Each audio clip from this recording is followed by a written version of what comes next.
My name is Sade De La Bennett, and I have 4 days to end cancer.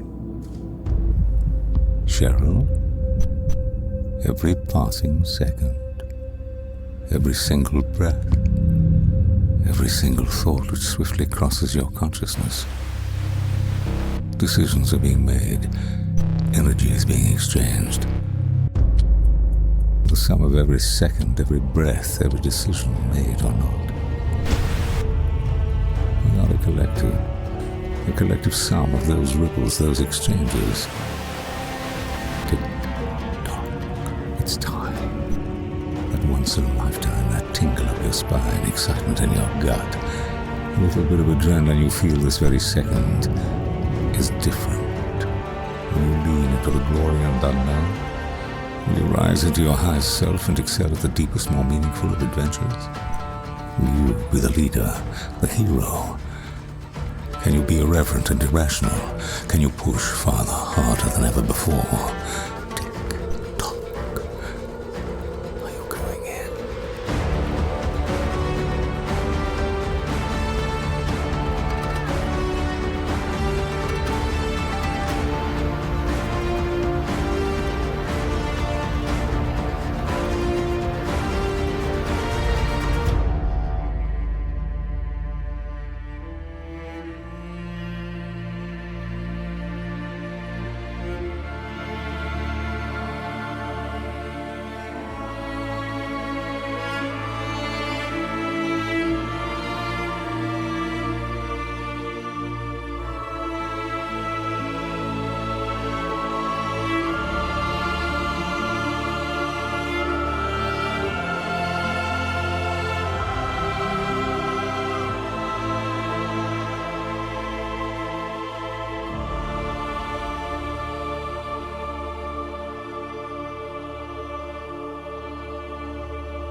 So guys, I think it would be really impactful if we could each share a little bit about what, called us to this topic. I think it's important that we trust each other, and being vulnerable is part of how we get there. So I'll go first, even though it makes my palms sweat a little bit. I'm a 3-time cancer survivor, and my most recent cancer was just about 6 weeks ago. And it's malignant melanoma, which is a bad diagnosis. I've survived it twice before, but this one is a real bad one. They just did genomic testing on it. So cancer really scares me. I have a lot of family. My family is one of those ones that just has a lot of genes in it. So I was called to this topic, even though the other topics are super meaningful to me too, like racism and poverty and climate change matter so much. But I found myself thinking about, the impact of my family on my family and on the community that I travel in of cancer is just so enormous. Yes. And I've found that the treatments are kind of random, they're expensive, they don't always work. And I feel like if a team of people could come together and come up with solutions for this disease that's so mercurial and is still being understood. Like in my diagnosis, there's been such advances in the last 10 years between the time I was first diagnosed and now that I feel a lot of hope about what's possible and also how we can even prevent cancer.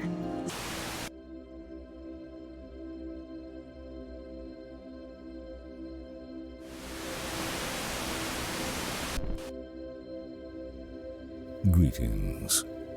My name is Mr. Knight, chairman of GIA4.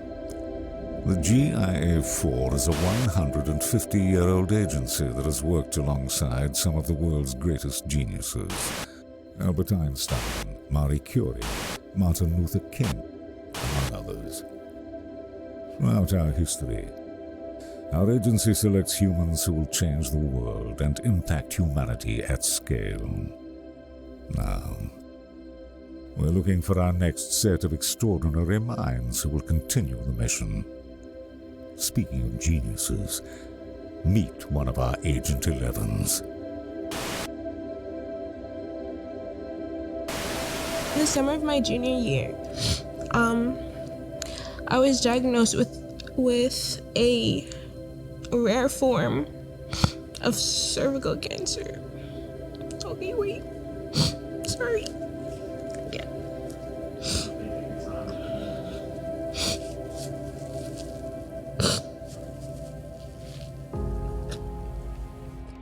In the summer of my junior year, I was diagnosed with a rare form of cervical cancer.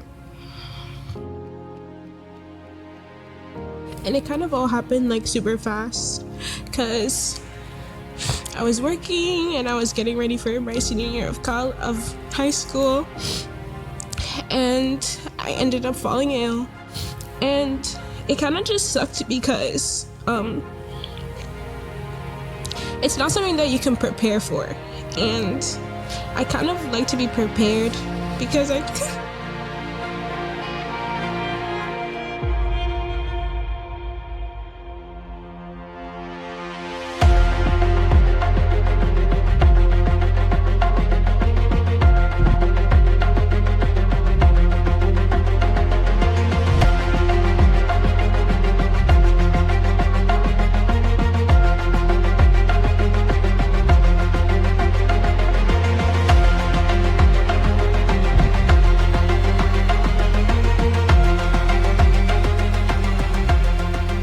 Out of 7.8 billion people, we have selected 11 strangers who will come together for the first time.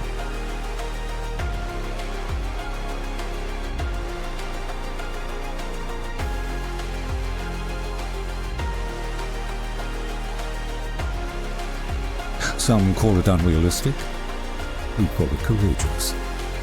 Majority will call it impossible, we call it being intentional. They only have 4 days to do the unimaginable. The clock starts now. I am a husband, I am a son, and I am a father of this wonderful person sitting next to me. When Victoria was 7 years old, she was diagnosed with Wolff-Parkinson's White. It's a heart arrhythmia. It's an extra nerve that causes her heart to beat super fast. Just her resting heartbeat can go from 70 beats per minute to 300 beats per minute. And the doctor, her heart doctor, said that, you know, there's risk that if it goes too fast, at some point she could go into cardiac arrest and have a heart attack and die. And you know, we realized that she needed surgery to get this fixed. And I remember those 4 hours in the emergency room, the waiting room. You know, just hoping that it would go well and not letting my thoughts go to a place where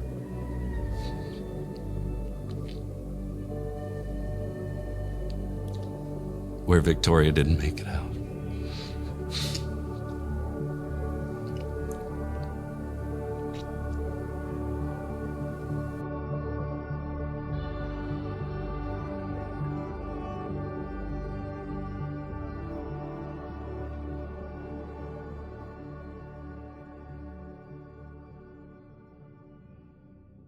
First of all, this show, the idea of saving the world in 4 days just speaks to me. The enormity of the problems that are even given to us to solve was curious and very interesting to me. So this was one of them. I felt strongly about it. One, because I feel as though that this is one industry that needs a disruption, right? Like, how do we continuously have more and more cancer patients and diagnoses and deaths from cancer when we literally just came up with a vaccine for COVID in months, right? And it's the same amount of people that are dying from it. And personally, it was watching my now ex-husband's mother pass away from cancer, a very easy cancer, breast cancer, diagnosed, but because she was in a rural area and was not wealthy, the way they treated her and the way that I felt watching her go through her whole diagnosis and treatment was just, you know, she went from being a human being to a patient, right? And it was so sterilized, and that defined her all of a sudden, right? So for those two reasons, like, this was an important cause for me to work on, and also I really dig challenges. So.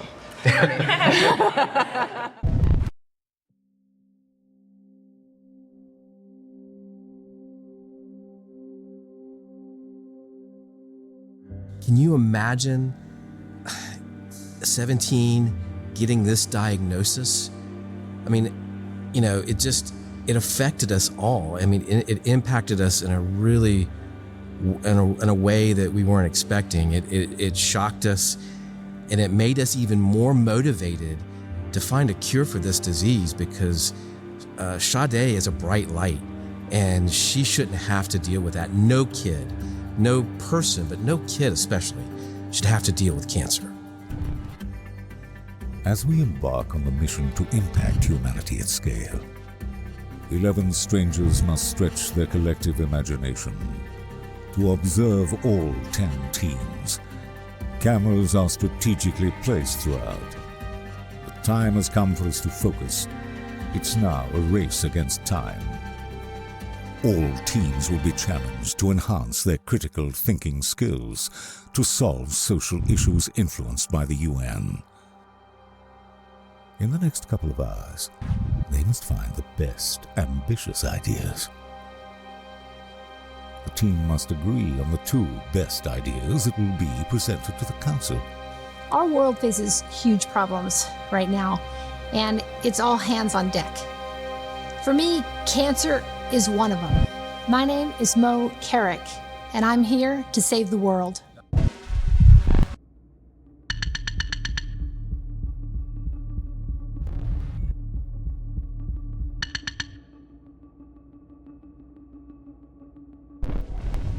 My entire life, I have had Wolff Parkinson's White until 3 years ago I got heart surgery. It kind of brought a new perspective to different issues like heart disease and cancer, and it's kind of it was one of the reasons why I was so adamant on getting this problem, was because I experienced something very similar to it, something that I wanted to put time and effort into, something I think people should be focusing on. To get involved in this mission allows us the opportunity to truly make an impact, to bring innovation and creativity to solve this problem that we've been working on for years. There has been $5 trillion spent people trying to research and find cures for cancer. We need to think even bigger. You need to be ambitious and you need to have that imagination, because if not, then you kind of end up like not approaching the issue in the best way possible. We can't just let cancer beat us. We've got to beat cancer. And if we're going to do this, we need to have inspiration, and we need to have a giant idea that no one has ever thought of or no one ever thought was possible. You know, look, I mean, you have a bunch of type A personalities getting together to try to solve this problem. We all want to talk, we all want to contribute, we all want to win. And taming that and getting that under control took us a little bit of time, but once we did, I think we're on the right path. So we had issues of whose voice was being listened to, how are we sharing airtime, what really mattered out of all the ideas that we came up with, and it was starting to get to a pitch point of kind of going back over the same issues over and over again. As a team, we're trying to take all of these crazy thoughts and all of this creativity and put structure to it. And everybody has all these different ideas, and we're trying to come up with a uniform solution. But there is so much tension. We're building a solution, and not everyone agrees on it. In fact, 2 of our strong personalities are 2 of the people on our team are having strong disagreements with each other, and it's causing the team a lot of conflict. It's really stressful when a bunch of smart people come together and they all have amazing ideas and they all have amazing qualifications and they all want to say something important at the same time. I kind of like buckled down and I was like, this is my time, this is my opportunity, and they have to listen to me regardless because Mr. Knight said so. And so I was able to like really stand up for myself and like stand my ground and say the things that I thought was important.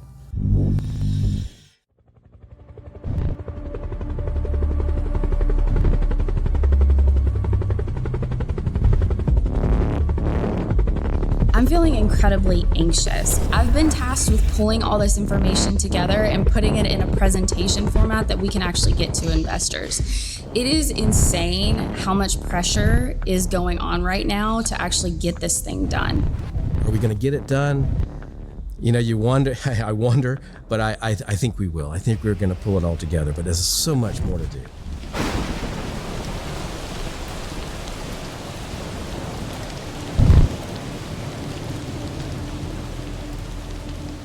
The time has come for two extraordinary minds from the team to deliver to the council the two best ideas.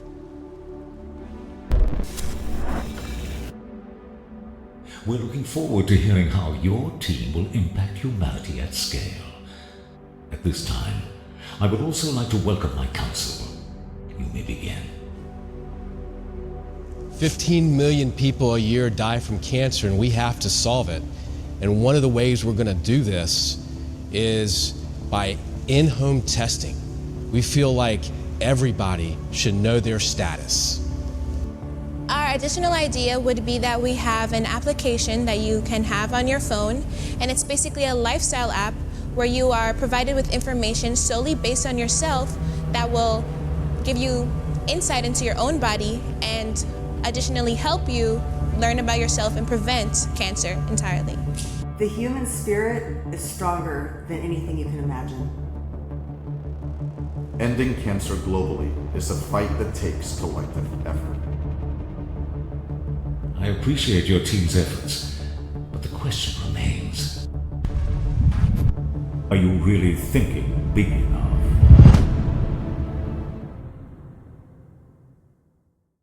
My cancer is malignant melanoma. It relates to our topic. And each time I received that diagnosis, it qualified for me as a trauma. The most recent one, my third melanoma, which I was told was a really dangerous type. So getting that diagnosis each time kind of hits me also as a trauma. I was diagnosed with cancer prior to my senior year of high school. And so the whole entire process of getting chemotherapy and radiation and having a diagnosis so late in a stage that it could have possibly killed me, and I could have not lived another week before going to the doctor, was just kind of eye-opening on how there's a serious disparity in communities that I live in and communities similar to mine, socioeconomically, education-wise, racial-wise, and how we have the power to actually close that gap, and we have the power to make that change so that there's no cancer, there's no more people that are being diagnosed and have to suffer through their senior year and have to go from a normal life to a life they have no control over. I've been helping pharma companies for years to help them promote their drugs, believing that that would do something. And I mean, these treatments are necessary because if people have cancer, then it's good that there is stuff to save them. But so much of that seems so unnecessary if we just adjust our lifestyle, eat the right things, exercise. But people need some education around that and something adapted to their own lifestyles. And I feel really passionate about this topic, about people aging and not having to go through all these things, because that's still a huge issue that pharma companies are not putting money in at all. It's almost as if they benefit from having cancer. I haven't said that, you know. What you're saying, like the prevention. The model's broken, right? The model is broken. And cancer's getting worse. I think that's the other piece. Like when I think about the global trends, we're having more and more cancer, especially globally, not only here in the U.S. I think the stars lined up for me to be here, to work on this specific issue, to be with this group of people. You know, last year my cousin, who I grew up with like a brother. I'm an only child. He and I were like brothers. You know, he died at 50. Left 2 young girls without a father. And so to me, there's just no greater cause in the world to, I mean, this affects you and your family, you personally. I mean, you know, so to me, this is, we've got to do this. Like, we've got to do this. And I just believe, why not us? You know, there's, you know, I believe if you can dream it, you can do it. And that's what we're going to do this week. We've dreamed up a way to solve this. And we're going to do that. And we are going to do that.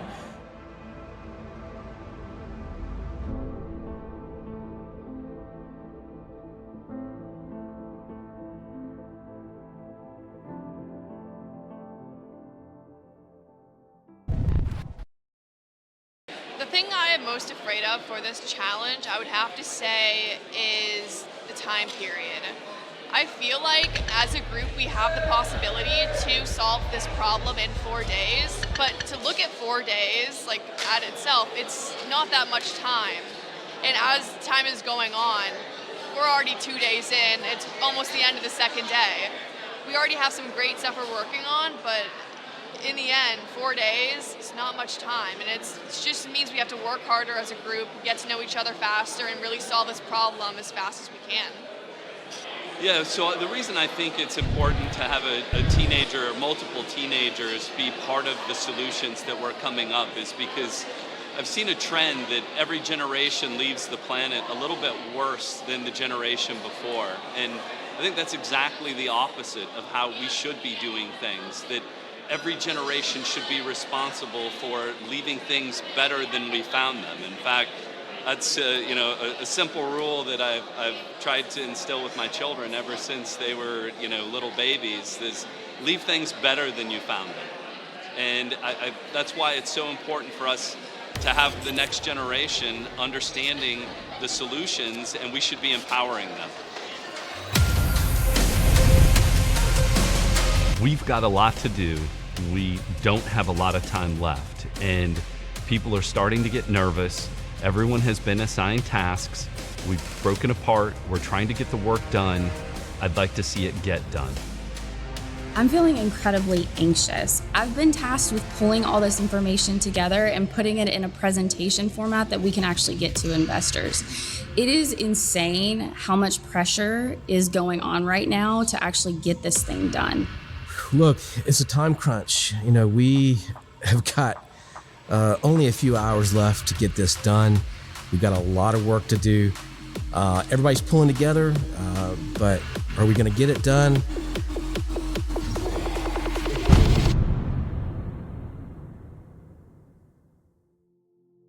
There's so much still for us to learn and know and understand, and I think that was our light, right? Was to realize that there is a lot of data out there, right? It's just bringing it all together and gathering it, which was super exciting about what we came up with. Well, and giving control to the people, to all of us, to cure cancer. Like, to me, that feels so powerful, because when you are diagnosed, you feel so out of control. Like, you just feel like you become a number. Powerless. You're powerless. Yeah, that's how I felt. And so I love this idea that we've landed on. How can we all be part of curing cancer by our own effort and our own contribution? I mean, it's pretty mind-blowing. Yeah. And globally, all just not right here, but all over the whole world.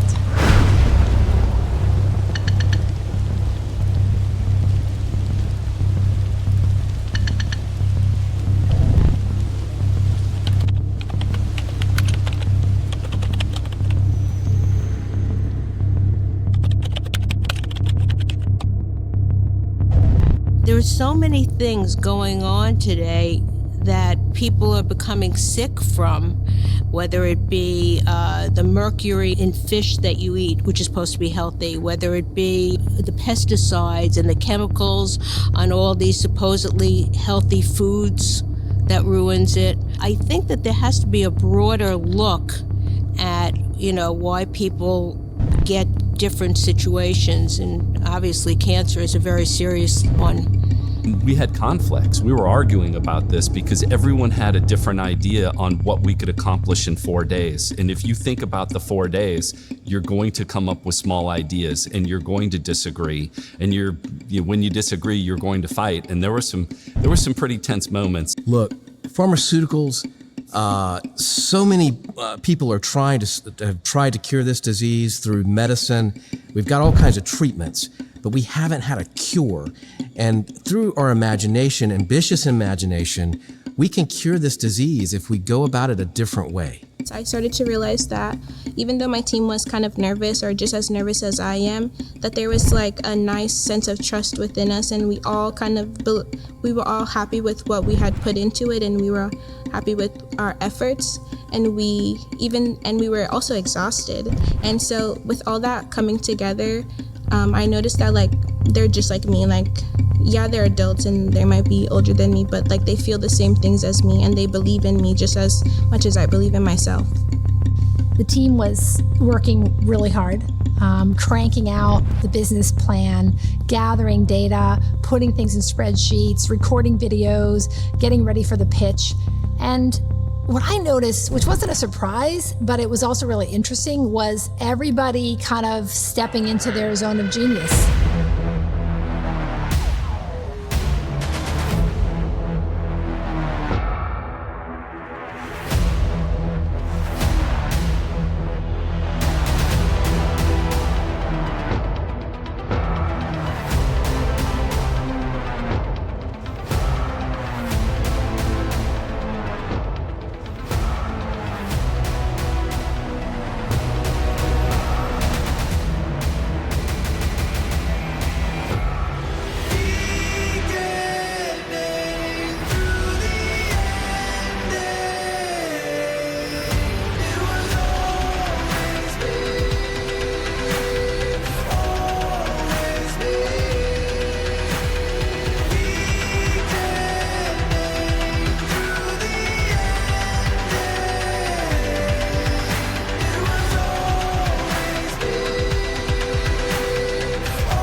We had done a divide and conquer kind of strategy, and one group was out working with our number 11 on the pitch, one group was gathering data for our spreadsheet, another group was working on our marketing message, and we had agreed to come back at a certain time.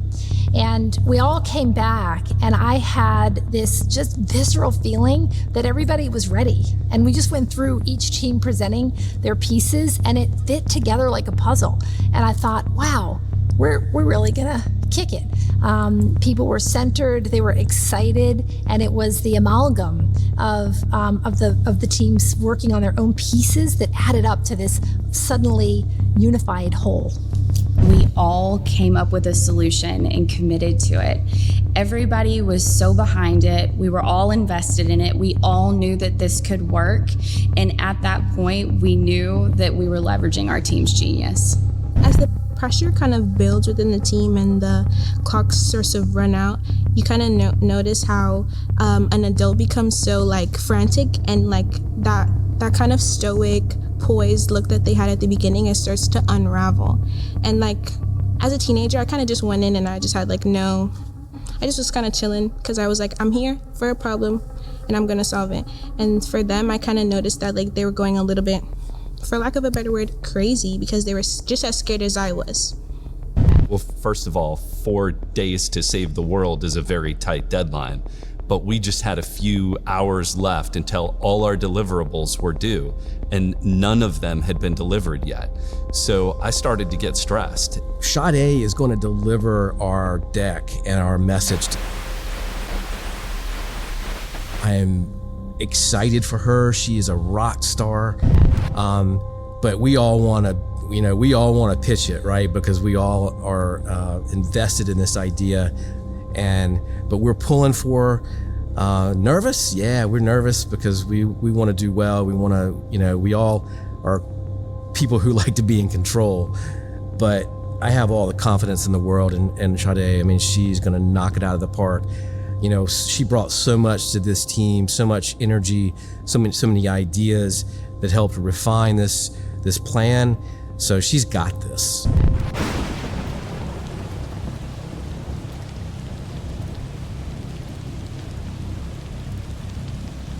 Agent 11 is about to deliver something that everyone thinks is impossible. June, are the satellites ready? Mr. Knight, satellite operational. GIA-4 signing out. In the final round, Mission X, Agent 11 will only have 2 minutes to deliver to the world how their team will impact this social issue. But will they pull off the impossible? We had rehearsed the pitch with our number 11 a couple of different times. There was a sub-team of our cancer team that worked with Sade to really refine the pitch. And I actually never saw her practice the pitch, but I had seen a video recording of the pitch. And as soon as I saw it, I had no fears about her presentation. I was pretty amazed. As a professional speaker myself, as someone who's prepared business plans before, I realized at that moment I did have some anxiety about someone so young being this sole voice for delivering our pitch. But when I saw her practice, her level of poise, the way the team had prepared her with data, the authenticity of what she was behind in terms of our pitch, I knew that she was gonna nail it.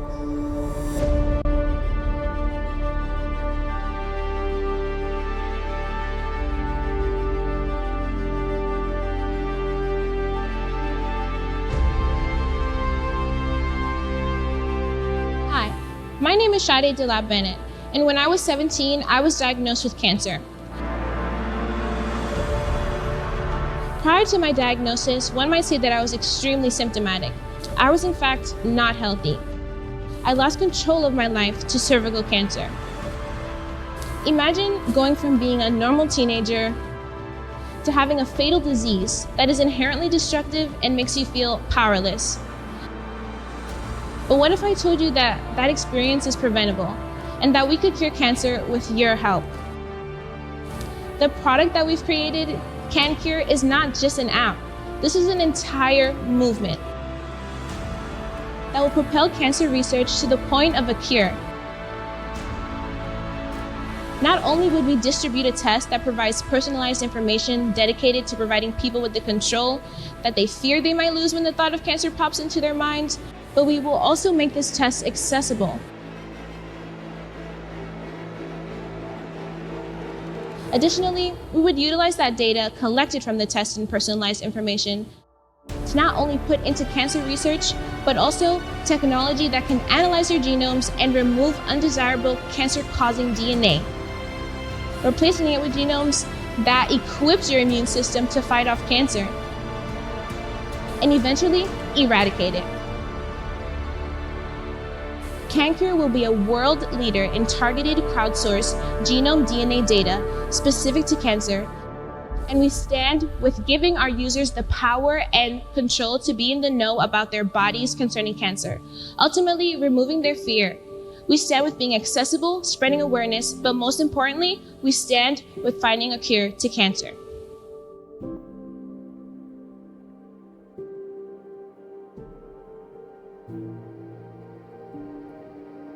I didn't know how to coexist with cancer. I only knew how to coexist with myself.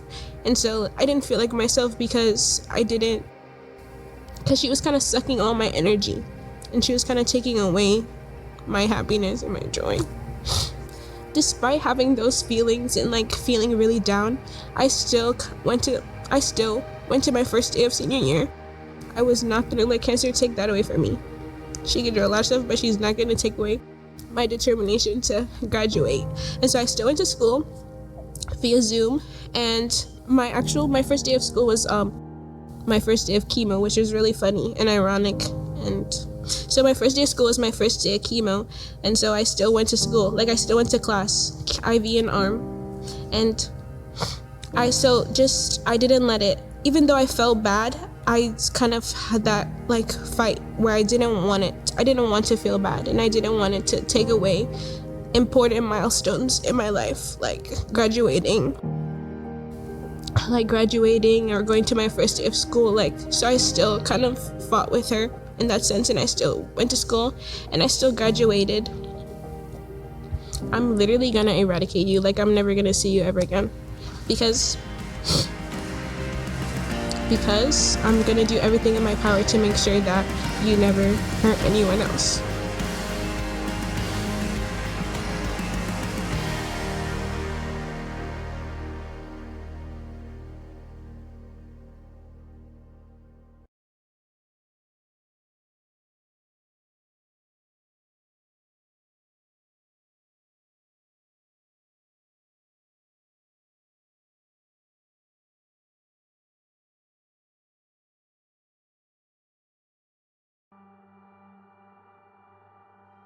I feel like we've known each other forever because there's so much vulnerability that's been shared on this team.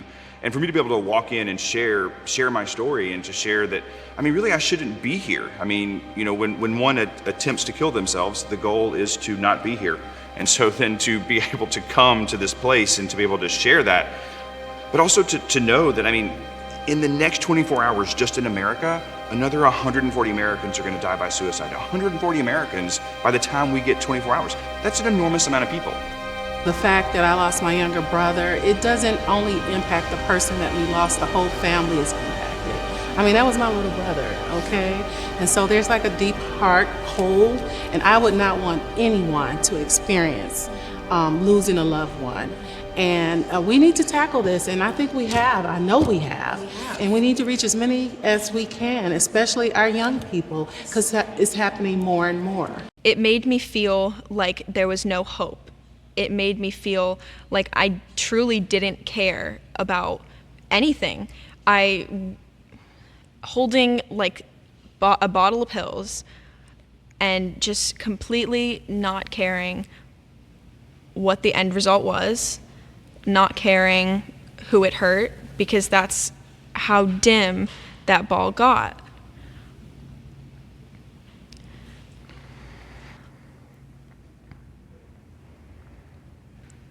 The pain in my chest felt like it would never go away. It felt like, yes, there could be a future, but it felt like so long that I would live. There would be so many more years that I would have to go through pain. It felt like even if I was happy a lot of times, even if that ball of light was really bright sometimes, the ball of darkness would always come back. It would always be there. And it changed my way of thinking. It made me think, well, if this ball of darkness is always going to be there, I don't want to be here. I don't want to feel that pain over and over.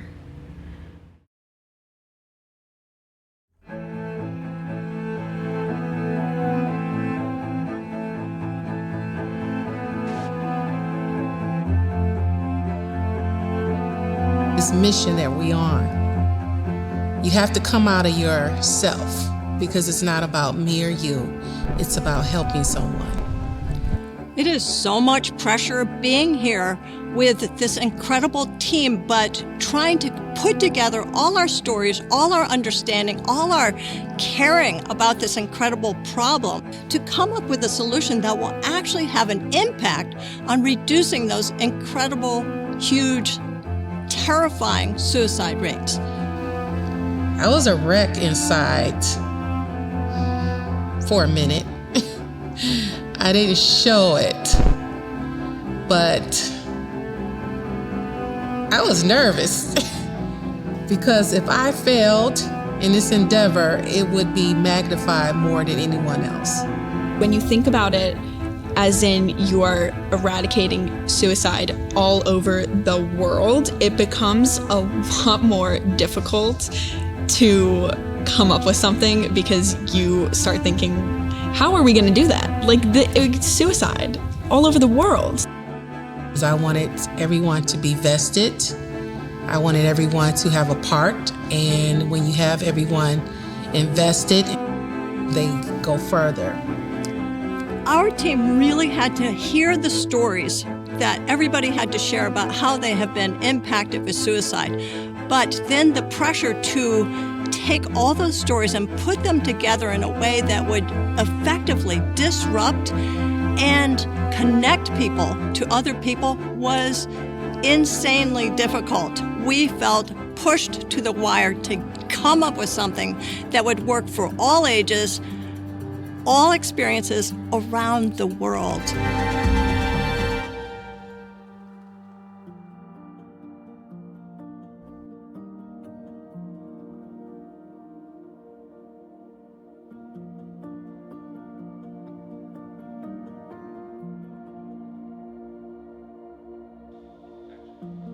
I accept the mission.